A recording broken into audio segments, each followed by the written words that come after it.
Hello, everyone, and welcome to Lost in the Reel. Ilana Glazer, one half of the Broad City duo, makes a huge leap from comedy to horror in Hulu's new film, False Positive. Does that switch in genres work in Glazer's favor, or does this effort fall flat? Let's talk about it.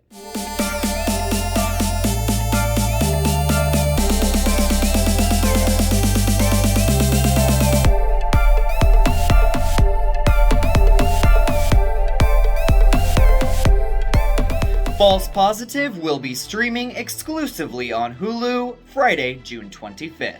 The film is directed by John Lee and written by John Lee and Ilana Glazer.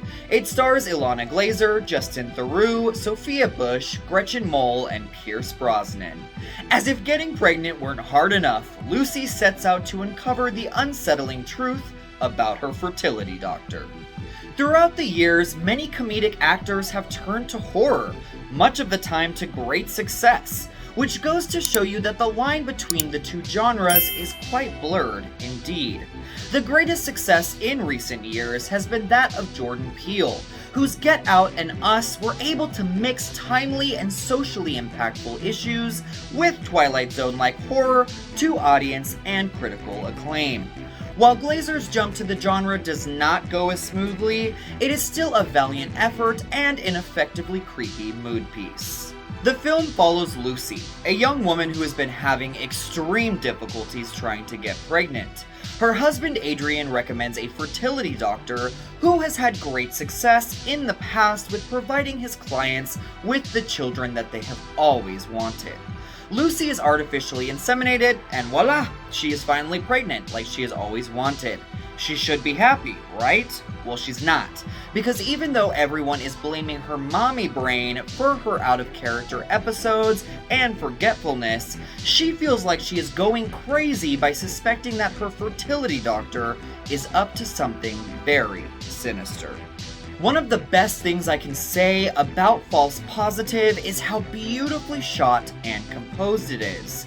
The brilliantly effective lighting with the juxtaposition between brightness and pitch black, the disorienting camera work, the sterility of the doctor's office adding this sick, twisted feel to it, the incredible score that keeps the tension building at all times. The craft on display here is truly magnificent.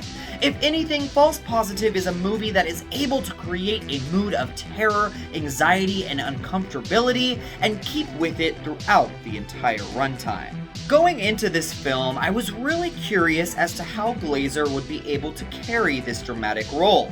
Even though the actress has been in feature films before with The Night Before and Rough Night, she has never had a film rest on her shoulders, especially one with this kind of heavy material. And with a great deal of happiness, I can say that she is fantastic in the movie.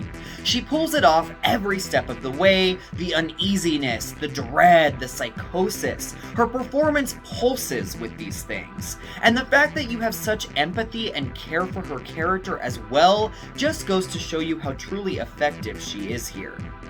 Brosnan was also the perfect choice as the sinister Dr. Hindle.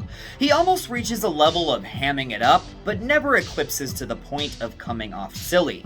I fully bought him as this ominous villain, who is also so charming that no one would ever expect him of wrongdoing. Unfortunately, Justin Theroux, who I love, is just not given a whole lot of material here to create a character that you can invest in. He's mostly there as a side piece, and we never really get into his psyche to understand what's going on with him through this experience. Glazer and Theroux do have a nice chemistry with each other, though I just wish his written material was weightier.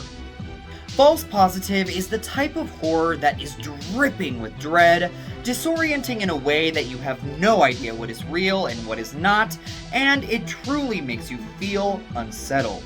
It is also an intelligent statement piece on the problematic issues of male dominance, which permeates throughout the film's narrative. What does not work for me, however, is the fact that this film is so utterly predictable. Just from watching the trailers, I was able to catch on to the big twist, and the other supposed surprise in the film I figured out at the very beginning when they were setting it up. While it all works for the story at hand, it is a real shame that Glazer and Lee were not able to come up with something more shocking. I also was hoping for this film to be a little bit less of a straightforward psychological horror. With the talent behind shows like Xavier Renegade Angel, Wonder Chosen, and Broad City, I was expecting this to be a little bit more of a fresh, unique, and weird twist on the genre. I do have to give the film credit for this though. The way the finale plays out does end up being trippy and a little bit unexpected. I couldn't help but wish the entire film was like that though. So I will be giving False Positive 3 copies of Peter Pan out of 5. False Positive is like a really solid but predictable episode of The Twilight Zone. It has a nice concept with underlying social issues, it's creepy, and it's filled with dread. But it also has the impact of a 40-minute episode, not a feature film. Thank you so much for watching Lost in the Reel. We will see you soon.